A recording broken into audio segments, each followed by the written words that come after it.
And, apologies for the slightly late start. It was a bit disorganized this morning. So I thought, having done sort of several quite lengthy series in which we went into very deep ideas around philosophy and Kabbalah, I would do some shorter ones and perhaps just more I suppose not high level Kabbalistic and so on, but more groundbreaking. And the first thing I wanted to look at for this sort of series of more mini series of shorter looking at individuals is the amazing figure of Sara Schenirer. Yeah, the series is called Great Thinkers, Their Lives and Their Times and Their Thoughts, and I think she qualifies as a great thinker. Fascinating lives and times and thoughts. Whether it's exactly philosophy or not, I don't know, but there's definitely a philosophy that emerges from what she did and what she thought. She definitely had deep cognition about education, about pedagogy, and about the state of the Jewish world in general, and in particular Jewish women. And her achievements were extraordinary. And in a few moments, we'll look at what her achievements were, but they're staggering in their scale. It's difficult to comprehend that someone could have done so much in her relatively short life. And also, interestingly, her legacy has been mythologized in a very short amount of time. So often, when we think about history, we assume that events of several hundred years ago can be lost in the mists of time and become murky and unclear and legendary. This is a figure who lived until the late 1930s. I mean, mid 1930s. She's not a figure from a long time ago. Till a couple of decades ago, there were many people around who remembered her, and yet so much of her life has become mythologized and legendary because of the extraordinary impact she had on people, because her students were quite simply crazy over her. She was an incredible educator with a charisma that just was astounding, and also because aspects of her life made people uncomfortable and were almost self-censored or censored out of her experiences. So it's quite difficult actually to rediscover the historical Sara Schenirer. Though she wrote in a prolific manner memoirs and her diary. She kept a diary of very personal thoughts.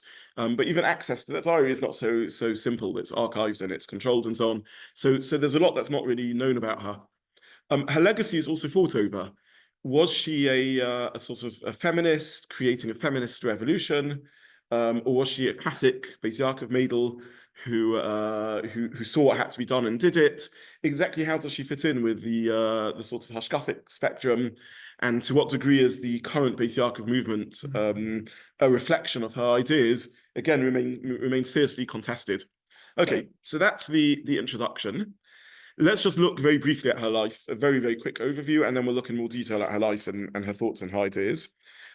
So basically, she's born in 1883, died in 1935, tragically, for those of you good at maths, 52 years, died of, we think, cancer. In those days, not really treatable at all. And she was born in Cracow to Belzer Hasidim. She was a very frum little girl. She had some education. She went to the state school till I think sixth grade or eighth grade, which in those days was quite advanced. And in her childhood already, she was known as the Chassidah, the little Chassids, where she was very from. In brief, her family went to Vienna. She came from a middle class family, successful family, and in 1914, when the war broke out, she went to she worked as a seamstress, I should say. She was known as the seamstress of Cracow. She was in pursuit of intellectual ideas her whole life. She read everything she could get hold of. She went to hear lectures. There was a Polish equivalent of Open University that she went to. She went to plays, and she wanted to know. She was thirsty for knowledge and thirsty for spirituality. She's a very, very profoundly spiritual person. In the First World War, her family ran away. So 1914, her family ran away to Vienna to escape the front lines of the battle that was of the First World War. And there she encountered students of Reb Shimshon Hirsch, and that was an eye-opening moment for her, where she discovered the realm of Torah and Derech Eretz. the idea that Torah and secular knowledge could somehow pull in the same direction, and we'll explore that in a little bit more detail. And she came back in 1917 to Cracow, where she set up her first school. The numbers are lost, but 7 students, 25 students maybe. That's in 1917. And here I want you to understand the scale of her achievements. In 1923, her school network has 1,000 students. So that's 5 years. She's got 1,000 students. And when she dies in 1935, there are more than 200 Beis Yaakov schools, with somewhere between 35 and 40, somewhere between 35 and 40,000 students. So we're talking about a vast exponential growth. So that's a staggering achievement. She dies in 1935 with 200 schools. Founding a single school is a lifetime achievement, and that was what she accomplished in her life. So it's phenomenal. I don't think it's an exaggeration to say that every single Jewish person alive today is in some shape or other an intellectual descendant of her. So everyone who's ever learnt under a Jewish studies teacher anything, or any Jewish learning at all, is ultimately has learned from someone who learned from one of her students. So if we could trace the pedagogical lineage of every from Jewish teacher now, more or less it's going to get back to the students of the students of her students. So that's her impact in the world. It's just astounding. And you could argue that she's the most influential Jewish figure of the 20th century, which is not a bad claim for a woman, first of all, in Jewish life in the 20th century, and someone who wasn't a rabbi with a distinguished Hasidic group or a pulpit or a yeshiva. That's the sort of figure we're talking about. Absolutely astounding. It's clear that she's blessed with enormous talents.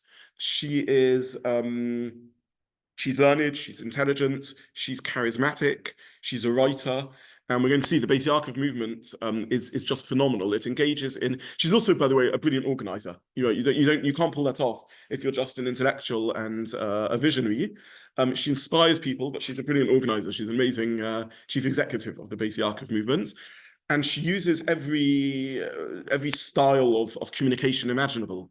So she sets up a school network. She sets up a women's branch or chapter of the Agudas Yisroel movement, and we'll talk a little bit more about the Agudas Yisroel movement later. She pulls together a conference, which is probably the largest Jewish conference of women ever in history till that point. 2,000 women attend this conference. This is 1920s, late 1920s. And we'll talk about her relationship to the Agudas Yisroel movement a little later. She sets up the Beis Yaakov movement, which exists to this day, which is a youth group. She writes journals, as I said. The Beis Yaakov movement sets up a journal. She does innovative fundraising. To my surprise, here and there, when we did our fundraising scheme just now, one of the visions we did was this idea of buying a brick. She literally went around Cracow with cards, where people could buy a piece of paper, a card to get a brick in her Beis Yaakov building, her first Beis Yaakov building, Beis Yaakov head office. And it's just astounding. Part of her growth, her ability to grow the movement so fast, is because she trains and inspires educators. She sets up in 1918, as I said, 1917, 18, she sets up her first school. By the way, the first school supposedly has 25 students. She names it Beis Yaakov. What's the source of Beis Yaakov, the word Beis Yaakov? So there's a posuk that says, Koso mele Beis Yaakov, v'sagid v'nei Yisroel. Koso mele Beis Yaakov, Moshe is told by Hashem, you should teach the Torah to Beis Yaakov and tell it to the children of Israel. And Rashi, quoting Chazal, understands that to mean, Koso mele Beis Yaakov, so you should say gently to Beis Yaakov, to the ladies, the sagid, and tell to Bnei Yisrael, to the men. So the men need tagid, you tell them what to do. The women, Toma, you need to explain it to them more generally, and therefore Beis Yaakov becomes associated with women's education, and therefore she calls her school Beis Yaakov. But conveniently, Koi Soma the Beis Yaakov, so you should say to the Beis Yaakov, Koi Kafei is Gematria 25. So she says, Koi Soma the Beis Yaakov, 25 people were taught in the first Beis Yaakov, and out of that, Target of Bnei Yisrael, the whole Jewish people become educated. You should not also establish the movement because of the Polish legislation at the time, forced Jewish children to go to secular schools, which would be a education. Therefore, they were losing more children than they could afford. So I'm going to come to all the historical setting. Now I'm just giving an overview. No, 100%. Her life is she's responding to problems. There's a reason why this is set up in the 1918 through to 1930s because of stuff going on, and we'll get to that. Absolutely. I'm going to try and historically contextualize this in a few moments. So how does she achieve this astounding growth? Because she teaches teachers. So she basically empowers and inspires her girls. And a little girl, really, a young girl of 20, who's maybe had 3-4 years of Jewish education, high-level Jewish education in her Beis Yaakov teaching training seminary, will now go out to a shtetl in the middle of nowhere. It's a bit like the Chabad model of shlichus, right, that we think of. So she'll go out to a shtetl somewhere, and the girl will put up a sign in the shul saying, "I'm calling a meeting for all women and girls." And this little girl of 20 will call a meeting. She'll explain to the parents, the mothers and the daughters, what's going on, why they desperately need a Jewish education because of some of the things you mentioned and much else more that's going on in the Jewish world. And she'll found a Jewish school there in the shtetl. And I mentioned 200 schools. We're not necessarily talking about big structured schools. We're talking about a room in a shtetl. But it would be a school. You would have a teacher there, a qualified teacher teaching this school, and the school would be semi-autonomous. So think of Beis Yaakov more like a franchise than a sort of control network. But there is a head office in Cracow. You can still visit the building to this day, and excuse me. And there they provided resources and training and material and a curricula and everything else in order to support the staff. And this is how she achieves this astounding flourishing, this astounding success. Just to speak a little bit about her biography in a little bit more detail. So I mentioned that she's born into the Schenirer family, into her parents are called Betzalel and Razel Schenirer. She did have a Jewish education of some sort, and here we get to what you just mentioned. Now, Jews are going generally to the state schools. The state schools have, I think, an hour or two a week of compulsory Jewish studies. And in that hour or two a week, the Polish students have Catholic education, and the Jewish students are taken out and given Jewish education. So not much going on Jewishly. There is, by the way, it is a little bit of a myth to say there's no Jewish schools before Sara Schenirer. There are some Chadorim type schools around for girls. So in a shtetl, you may have a girl given a couple of years of Jewish education. And in Germany, there is a network of Jewish schools under Samson Raphael Hirsch. So Samson Raphael Hirsch, in a sense, has already created the structure of such an idea. In some ways, you could say that Sara Schenirer is bringing Hirschian ideas to East Europe, and we'll look at that in a little bit more detail later. But she certainly is. There's also, by the way, in East Europe, 1 or 2 schools for girls associated with Maskilim, Jewish schools associated with Maskilim. She's dealing with the traditional camps. Again, now is not the time to go into the whole Haskalah revolution. But as Western intellectual enlightenment hit Western Europe, by and large, it took the form of, within a couple of generations, of people leaving Orthodoxy. When it hit Eastern Europe, by and large, people became associated with associated with Orthodoxy, but dismantled certain aspects of Orthodoxy that they liked or disliked and so on, and that became known as the Haskalah movement. So whether the Haskalah would have eventually led in East Europe to a reform equivalent, we don't know, because of course the process was cut short by the war. But in East Europe, Haskalah was not by and large full of people who were denying Ikrim, but they were nonetheless seen by traditional Jewry as weakening orthodoxy. So it wasn't a reform movement that was denying Torah and Hashemayim or even leading people towards atheism at the most extreme and so on. But it was nonetheless a rupture with the traditional Judaism, where Sara Schenirer is very firmly implanted within the traditional camp. So basically, across East Europe, astounding as it sounds, there's Tachkemeni school, there's Yavne, talking about 2 or 3 schools for girls across the whole of East Europe, and a few sort of Chadorim.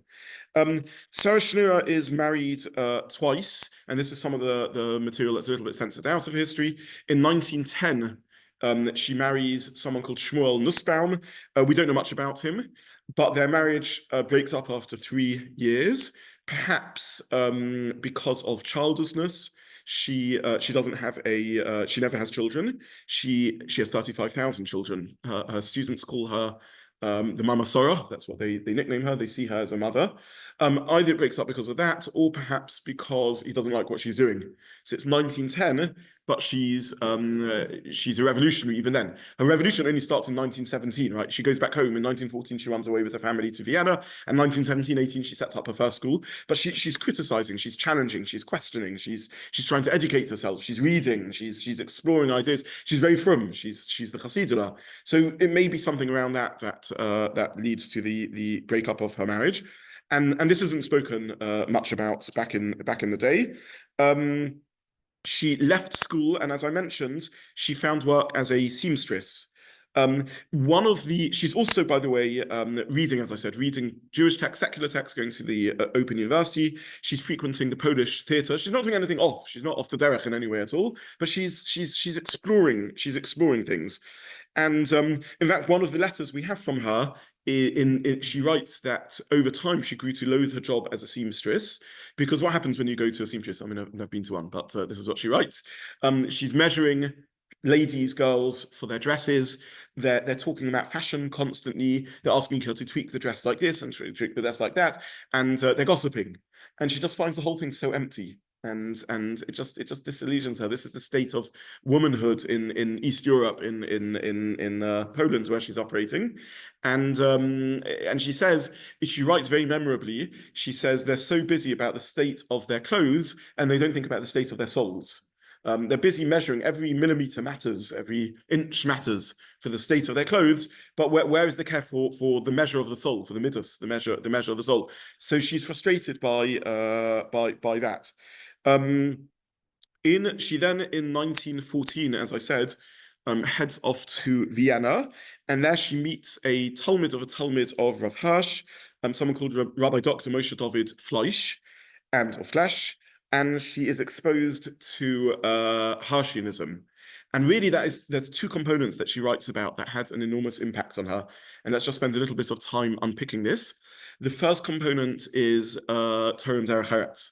So we really should dedicate a series to Samson Raphael Hirsch in his own right. I have the privilege of having my family was associated with this community in Frankfurt am Main, and my grandmother was a product of the Hirsch Schule, the Hirsch school, and you came out very, very educated from that school. You knew many languages, you knew Chol and Kodesh to a stunningly high level. It's amazing what they managed to achieve there. So Rav Shimshon Hirsch is the figure associated with saying, look, let's not see Western thought and science and knowledge and culture as a threat to Judaism. We can learn it, and on the contrary, it can be part of our spiritual identity, as long as Torah comes first, as long as we know that everything has to be seen through the prism of Torah. So this is the Hirschian ideology, and she's very inspired by that.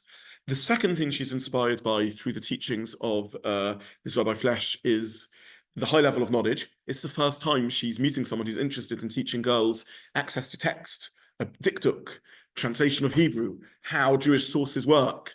So she's actually seeing a developed curriculum of high-level Kodesh designed for women, designed for girls. So this is the second thing she's interested in.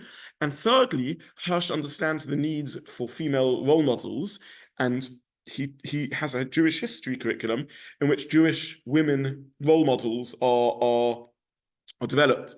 So this may be something that sort of everyone now takes for granted in a school education or in a bat mitzvah syllabus. You'll learn about great women in Jewish history, but pre-Hirsch, no one's really sort of thought of designing education like that, and she's very moved by that. She returns to Cracow a year and a half, 2 years after the outbreak of the war, so we're talking about 1915-16. She sets up a club for Jewish women, then she sets up a library, and she wants to make a frum, vibrant hub of social activity to rival the secular world.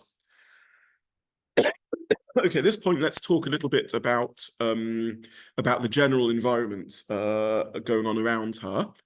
And we have a number of challenges. So we think of East Europe as as being the center of frum life.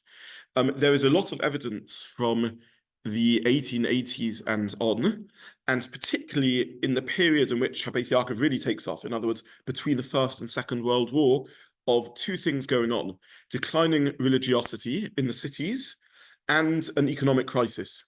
So Poland goes through what nowadays we would call a cost of living crisis, meaning there's inflation, cost of living goes up, there's an increased taxation, and income goes down. It's very difficult to measure. No statistics are taken of average Jewish income, but we have records, for example, of shul membership.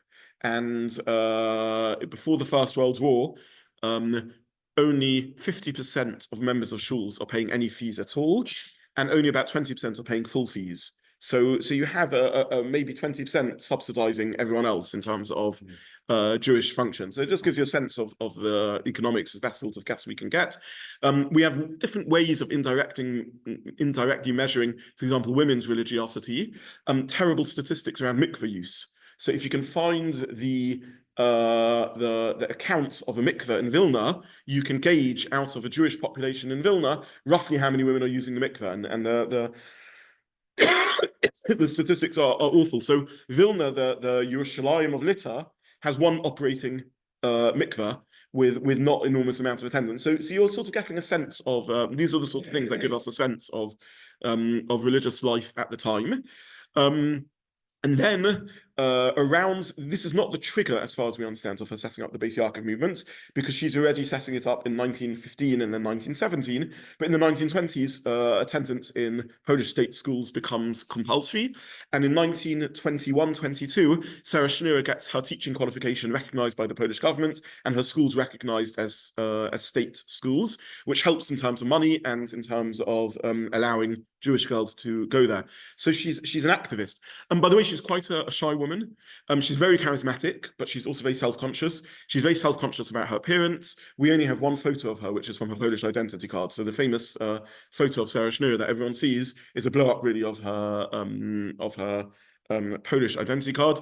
It's very hard to tell from photos in those days what someone was really like, but she's definitely, you do get the feeling of this very strong personality. She's staring into the camera with sort of like this, with a dedicated face. Again, it may just be that photos took a long time and you had to sit very still. I don't think she was going into a photo booth, so I don't know, but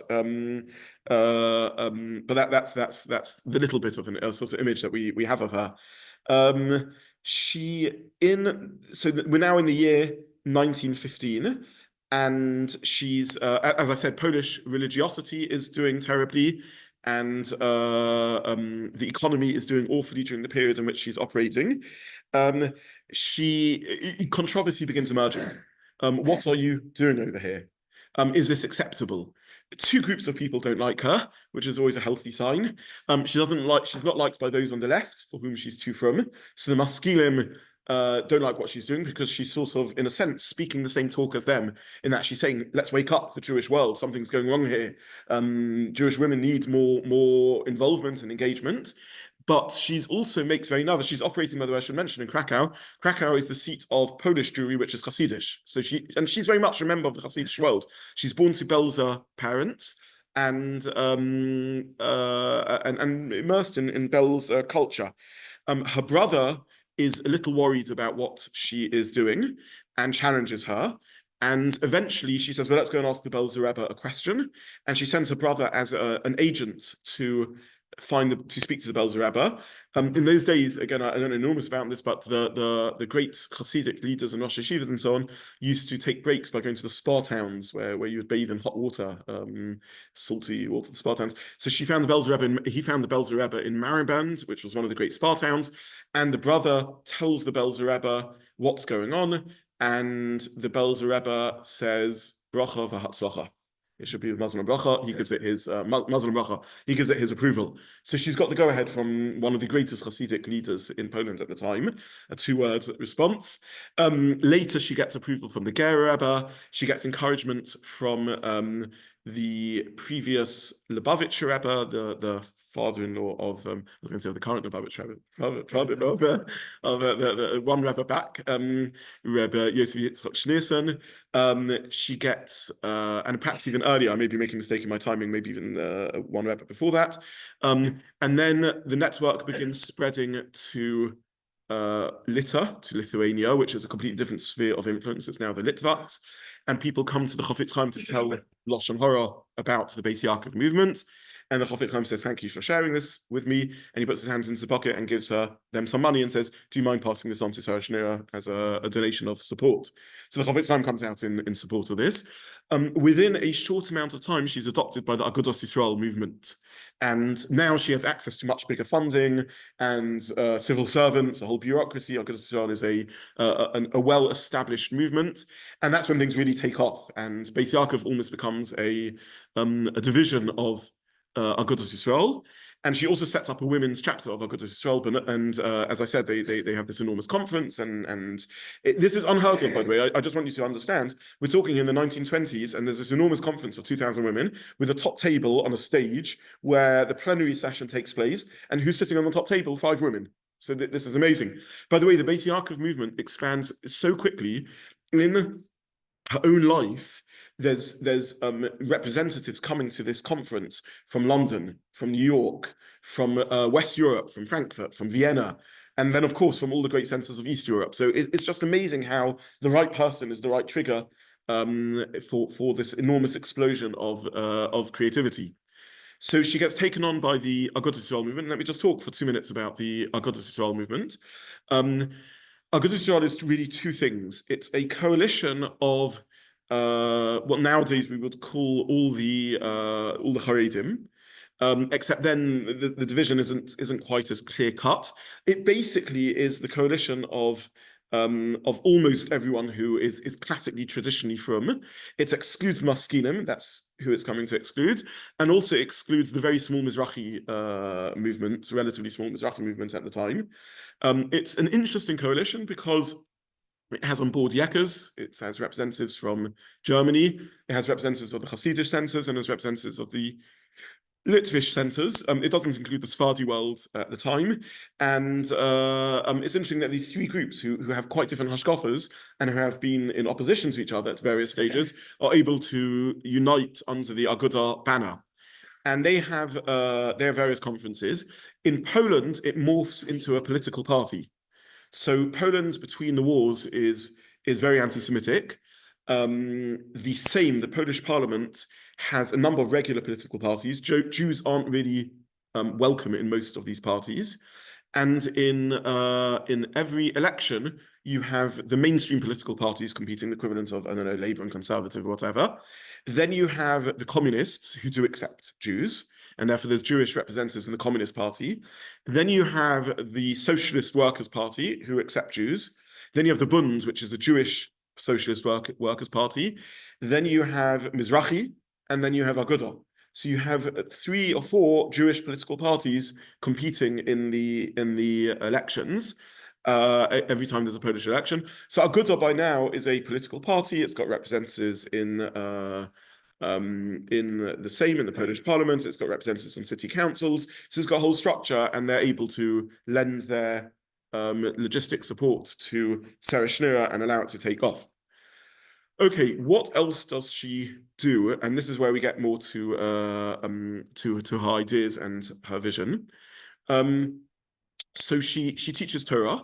She lobbies for Torah im Derech Eretz as a philosophy in East Europe. And you end up with a situation where girls are being better educated than boys in secular subjects now. So boys are still going to the traditional cheder and then the yeshiva system. By the way, I talk. Maybe I should just pause for a minute. I talk about boys going to cheder and yeshiva. As far as we can tell, statistics, and this will be shocking. If we go back to 1910, Poland is still part of the Russian Empire. It's called Congress Poland, still part of the Russian Empire. The ethnic group in the Russian Empire with the highest rate of literacy, men, obviously we're talking about over here, is Polish Jews, and they have 60% literacy. So this idea that Jews are sort of always 99% literate, we're talking about 60% literacy. Most Jewish males are being taken out of school somewhere around the year 4, what we would call year 4, where they're being apprenticed to tailors or to carpenters or to blacksmiths and that sort of thing. That's male literacy rate. Female literacy rate, who knows? We're talking about far, far lower than that. So we're talking about very, very low rates of literacy. Even in the period between the wars, which is the period of the great explosion of yeshivas. So the yeshivas, what we think of as the Litvish yeshivas, take off in the 1880s, 1870s. You've got Volozhin and Mir and Baranovich and Kamenetz and Brisk, these sort of legendary tells, these legendary yeshivas that we've all heard about. We're talking about hundreds, that's it. So out of a Eastern European population in 10 million plus, you're talking about Volozhin at its prime has maybe 230 students. Mir has a couple of hundred, so maybe 1,000 yeshiva bachrim across the whole of East Europe. It then spreads from Lithuania into Poland. And you have Ramey Shapiro setting up his great Lublin yeshiva. So these are remarkable institutions, but very, very low numbers. So we're not talking about Ramey Shapiro, by the way, famously said to Sara Schenirer, that if it wasn't for you, none of my bachrim would be able to find shidduchim. He lends his support to this because who wants to marry a yeshiva bacher back in between the wars, where only the inspired Beis Yaakov girls. So we're talking about very low rates of literacy anyway, though things begin improving between the war in terms of general literacy because of the compulsory education. And the Beis Yaakov girls are better educated than often than the boys. Her curriculum is very broad. It includes Chumash and Siddur and Dikduk and Medrash, and it also includes geography and history and psychology. Interestingly, she puts that in, the new science of psychology.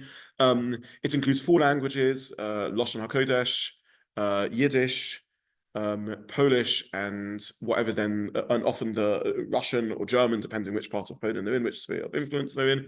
So it's a 4-language curriculum, and she's training them and qualifying them as teachers quite quickly, within 4 years often, and then moving them out to sort of begin doing the next stage of education. Her writings display an interest in socialism, very interesting. She's conscious. She's got, you could call it a sort of class consciousness. She's clearly read socialist literature, and she sees this as a Jewish value. There's one place I saw in her writings. It's very hard to access her writings. They're written in Yiddish, and most of them are not translated still to this day. In one place, though, she's talking about tznius, and she's listing the reasons for being tsunua, for dressing in a modest manner. And one of the reasons she says is so as not to create class conflict, because if you dress in an elaborate manner, people of different classes will be jealous. Now she's basically saying a basic Torah idea in a sense of, be modest so that you don't create jealousy. But it's interesting that she phrases it in the language of class consciousness. She's influenced by. When I say influenced now, I don't necessarily mean influenced philosophically, but she's definitely drawing ideas from other movements. She sets up Tu B'Av as a women's festival of a get-together. Tu B'Av, traditionally, the origin of Tu B'Av is mentioned by Chazal. It was the great Shidduch day. Girls would go out and dance, and boys would meet them, and it could lead to shidduchim and so on. Again, it's beyond the scope of our discussion exactly why that happened and how that happened, but the origins of that really goes back to the civil war with Binyamin and times of Tanakh, and need to rebuild. There was a shidduch crisis effectively, and a need to resolve it. But the idea of sort of hijacking a day that's been dormant for 2,000 years and using it as a women's festival is like a remarkable idea to do. But she does that. And we know that the Zionist youth groups had done that earlier. So is she doing that because she's copying an idea from the Zionist youth groups? Or when I say Zionist here, I mean secular Zionists who are often fiercely anti-religious. Is it that she genuinely believes in this? Is this a way of countering it to get girls in so that they're not tempted to go celebrate there, but they'll come and celebrate here? We don't really know. But it's very interesting that she's doing that. She sets up a youth group. Again, if we want to contextualize this, the 1920s in the broader Western world is the time of what they call the Youth Revolution, one stage in the Youth Revolution. Again, we take it for granted that children aren't just little adults.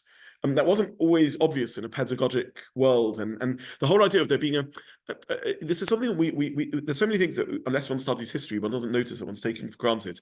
The idea of youth culture Right? Who says there should be a separate youth culture? First of all, maybe youth should just work like adults do, and as soon as they're physically able to, maybe they should go out to work. Okay, we start with an education. Who says youth though should have different activities to adults? Do we as adults get together for clubs the whole time? Do we have organized tiolim where we'll spend a week away from home in a dorm and we'll march up and down the countryside? Wouldn't it be nice if we could all get together Shabbos afternoon and schmooze and have a bit of nash and play games? Adults also enjoy these things, right? Wouldn't it be nice if on Sunday afternoons we put on a fireworks party for the youth? Why didn't we put on a fireworks party with adults, right? So we have youth groups and we have camps. And the truth is actually, if we're sitting around the table, probably most of us would quite enjoy it. Maybe we should do these things. But the idea that there's like a dedicated youth culture is really a product of the 1920s and 30s. And Sara Schenirer has a finger on the pulse of that. And she's doing the same thing. She sets up the Beis youth group. They're hiking in the forests. They're going on Tiolim. They're having camps. She's putting on plays. But again, a lot of schools and a lot of youth groups, kids put on plays. There is an occasional adult group that puts on this sort of stuff. If you live in a little village somewhere in the countryside, maybe do this. Why are we doing this for adults? Again, we don't sort of think like that. But there's a youth culture. She's a playwright, by the way. She writes plays. She's a very, very creative person. She writes plays for her kids to put on. So she's somehow reading the currents of the time, the zeitgeist, and she's developing all these amazing activities for the girls at the time, and creates a whole youth group well ahead of any of the boys having these things. I should mention when she was a little girl, she was famous for going for walks in the woods. She's a philosopher. She's a thinker. She, like many great Jewish thinkers, right? I think we were learning a few weeks ago about the Arizal and the remarkable Moshe Cordovero going for walks in the countryside. She goes for walks in the countryside, a bit like we find already in the times of Tanakh, that the great leaders emerged from shepherds who had isolation, and Moshe was a shepherd, and David HaMelech was a shepherd. So she goes and wanders. She's not a shepherd, or a shepherdess, but she goes and wanders out in the countryside. Yeah. The guy's going to mention that there's a nice book on her, to Lankish, the dragon. Yeah. Naftali Ship, I think, was Yeah. involved in. It's nice. So there's an enormous number of books about her and about the Beis Yaakov movement.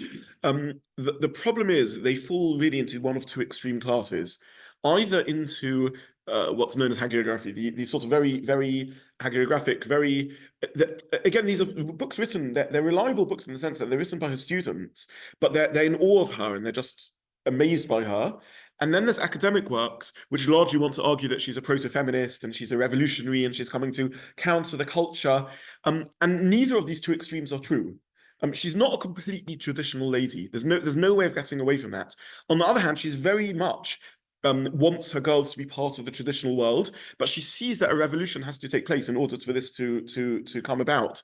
And sorry, the Hasidic movement that supported her wouldn't send their children to her schools. some did, some didn't. Yes, they were torn. Some did, some didn't. Very interesting point. I wish I could tell you. I'm actually not going to try and present a coherent vision of what she was. I don't know the answer to the question. She's not a simple person. She's a very complicated person. I just want to share with you facts. So she sets up this youth group. She sets up her Tu B'Av celebration. These aren't completely classic things. She teaches her girls to have a piece of paper in each pocket. This comes from a Chazal. Chazal say that you should always carry around with you in one pocket the phrase "B'shvili nivra ha'olam," the whole world was created for me. And in the other pocket, you should carry around the phrase "Anochi of Efer," I am dust and ashes. What's the idea of that metaphor? The idea of that metaphor is sometimes you get a little bit smug and arrogant, or you need to be in a situation where you need to recognize your seniors. You need to recognize that others are senior to you. You know, and you need to take out the piece of paper, "Anochi off of Efer." There are other times where a person needs to step boldly forward and have confidence and do things, and at that point you need to have B'shvili nivra ha'olam, right? No, the whole world is there for me to do things with. She tells her girls to have two pieces of paper in a pocket, and this is so powerful.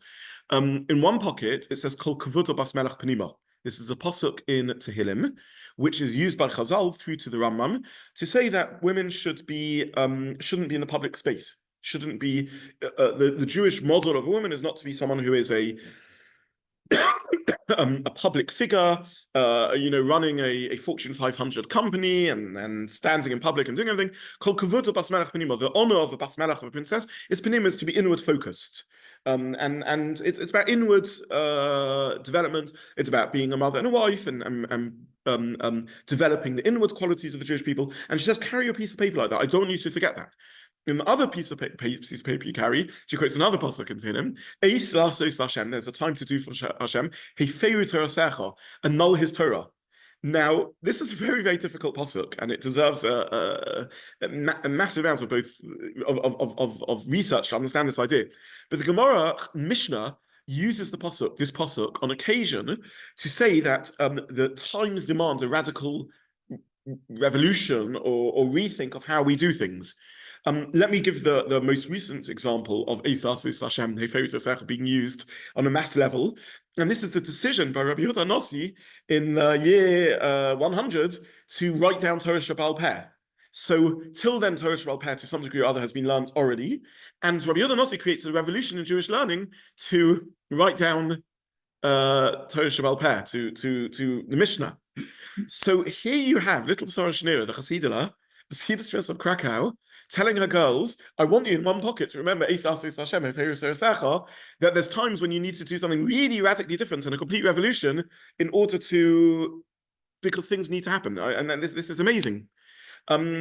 So she is it's difficult to describe how bold and different what she's doing is. And there's little indications that she's not just trying to do what needed. She's trying to alter sort of consciousness of the expectations that girls have of themselves. Why? Only for traditional reasons. How? Through very non-traditional measures. She's 100% open to that. She's clearly, as I said, read Zionist work. She's interested in Zionism, even though she's part of the Agudas movement. She sets up, again, this isn't in Vanquish the Dragon, it's not in these books. She sets up Hachshara camps to train girls in agriculture to prepare them for moving to Eretz Yisroel. She's experimenting with anything she can. Now, it's always hard when you're dealing with a great figure like that to know, is this a lachatz chidduch from their point of view? In other words, they see this genuinely as a philosophical ideal, or is this a response? In other words, if girls are anyway going to be going on Aliyah, at least let me give them a frum environment of doing this, rather than them getting drawn to the non-religious, irreligious, secular, often fiercely anti-religious Hachshara programs. If you join one of those, you'll be in breach of all tzniut, you'll be in breach of any values of Torah. Come and join my Beis Yaakov one, and at least you'll do a kosher. It's very hard to know what's really going on inside her, and to what degree she's seeing this as a response, or to what degree she's seeing this as a lachatz chidduch. But I hope you're getting a sense of how radically different she is to anyone else around. They publish a book of her writings. And the book, so you may say, Hashem, a woman has to publish Torah thought. But the book, in the punchline, funded by Agudas Yisroel money, but arranged by the Beis Yaakov movement, in the punchline it says, the first book of Torah taught by a woman, Chiddushei Torah, written by a woman teacher in 2,000 years, or something like that. That's the tagline under the book. So if you're just doing it because you feel the book's necessary, you don't quite write that tagline. She's trying to say something in what she's doing, which is, women, I want you to know that you can teach Torah. Again, no doubt 100% for traditional reasons. She's passionate about HaKadosh Baruch Hu, about Torah and mitzvahs, but she's not just trying to give education, she's trying to alter consciousness of actually a woman can publish a sefer of Torah and it can be taught. So she's 100% a revolutionary in what she's willing to do and how she's willing to do this. Just to, I suppose, draw a close to her life. 1930s, she gets married for a second time to someone called Yitzhak Levin. She sadly doesn't have children, and then, as I said, she dies of cancer at age 52, with a legacy of something like 35,000, 37,000 students. I'll talk a little bit about the World Congress that she ran, which I mentioned, 1929, and I'll just read to you some of her writing. She says, so the Orthodox woman has awakened from her long and lethargic sleep and has begun to organize. From day-to-day work, the society intensifies. With pride, she carries out the Torah ban of old, around which all women of Israel will congregate. I know that many of our pious Jews will look at us with skepticism. We hold sacred the idea of women's modesty. Kol kavod bas melech pnima. No doubt a portion of the community will regard our conquest with suspicion. And these same pious Jews should know that the conference of Orthodox women is necessary response to the dangers that prey on our sisters from various secularist directions. And then she quotes that pasuk. So again, is she just doing this as a b'diavad, Eis Hashem? But then she's also saying, and so the Orthodox woman has awakened from her long lethargic sleep and has begun to organize. So she's not just saying, I'm doing this because this is a reluctant accommodation. She's saying something has gone wrong. The traditional culture has value, and not just value it, I buy into it. However, it's been taken too far. You don't. This sounds a bit like Marx, right? The working class needs to awaken and get its arise from consciousness. It sounds a bit like Hirsch, who, as much as he's a traditionalist, thinks that ghetto Jewry has gone too wrong. He's quite sweeping. He says, in our years in the ghetto, wonderful, we were cut off from the outside world, but that cut us off from appreciation of nature. It cut us off from being part of the intellectual conversation of the world. You don't write, and so the Orthodox woman has awakened from a long lethargic sleep, unless you're not just saying, Nebuch b'diavad, we've got compulsory school now and we have no choice and girls aren't being educated and therefore we have to come. There's a consciousness building that's there. We have another very, very famous letter from her, in which she writes, she says, the Yomim Noraim come, and you hear the frustration. This is right at this is her reflecting on the beginning of her career. And she says, as we pass through the days before the Yomim Noraim, fathers and sons travel and they draw to Ger, to Belz, to Alexander, to Bovov, to all those places that have been made side hustles of conceited religious life, dominated by the figure of the Rebbe's personality, and we stay at home, the wives, the daughters, and the little ones. We have an empty festival that's bare of Jewish intellectual content. The women have never learnt anything about the spiritual meaning that's concentrated within a Jewish festival, and so on and so forth.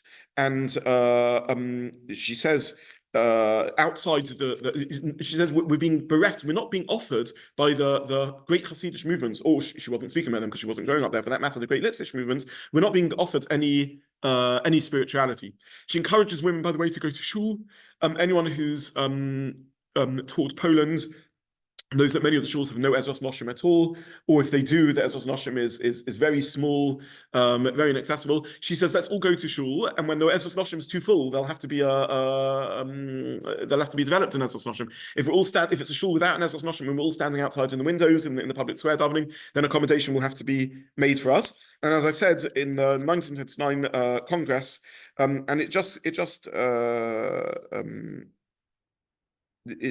so it goes on, in which she speaks about her call for the revolution.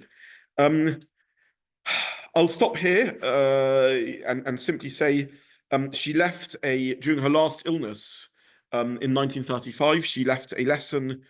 She left a letter for her students and a letter of Musa. Really, you see her speaking as a Baal Musa, telling her students about the values of modesty. She, on her gravestone, her renewed gravestone, is printed several psukim, and these were psukim that we find again and again in her memoirs that she used to tell her students the whole time to think about. And on the gravestone, it brings these psukim, and it says you should always live with these psukim. Ivdu es Hashem b'simcha, shavisi Hashem l'negdi tomid, sav Hashem simcha, have God consciousness the whole time. Reishis chochma yiras Hashem, the beginning of wisdom is yiras Hashem. Teres Hashem t'miyim u'meshivas nofesh. And I'm sorry, I'm looking at the print that I took from the Photoshop of the days. And limnos yomeinu chen hoda, count your days, make every day count. Use your time well, make every day count. These are psukim that she kept on investing in her students. She's buried in the new cemetery in Cracow. The new cemetery was razed to the ground more or less by the Nazis and became the Plaszow concentration camp. Plaszow concentration camp is famous from the Schindler movie and Gert and that whole horrible episode. If you go nowadays to the Plaszow concentration camp remains, which is the remains of the new cemetery in Cracow, you will only see sadly one gravestone standing, and that's the gravestone of Sara Schenirer. Decades after the war and the fall of the Iron Curtain, her students came back and they remembered where her grave was. Is it exactly on the spot? We don't know, but approximately. The reason they could locate it is because the remains of the Beis Tara was found. The Beis Tara is where they used to do Tara on Mesim, and then they could work. They knew that from the Beis Tara it was sort of 150 meters to the right, and they re-established her gravestone there, and that's where these psukim are printed. So it's an astounding memorial to a great woman. They're the only gravestone left in the Plaszow concentration camp stroke new cemetery of, when I say new cemetery in Cracow, I mean it was used for a couple of 100 years. From all the Gedolim who were buried there is that of Sara Schenirer, very, very interesting and remarkable person. So that's our mini share on Sara Schenirer and her life and times. And I'm going to do for the next couple of weeks probably also just mini ones, given that we did quite long ones and quite deep ones. So I hope, thank you for listening. I hope people find that interesting. Yeah. Thank you.